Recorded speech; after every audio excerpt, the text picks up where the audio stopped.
Hello everyone, Zane here, and today I'm going to show you how to turn on keyboard light or backlight in any laptop.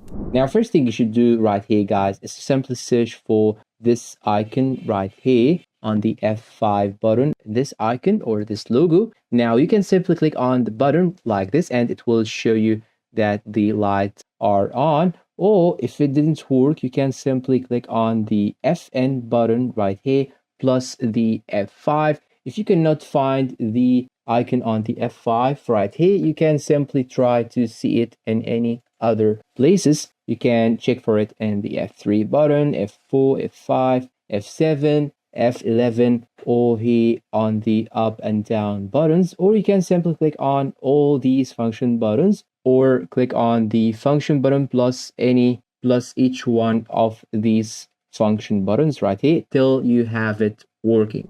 And that's all for today. If you find this video helpful, please don't forget to support us with like, subscribe, comment, share, and see you friends in a new video.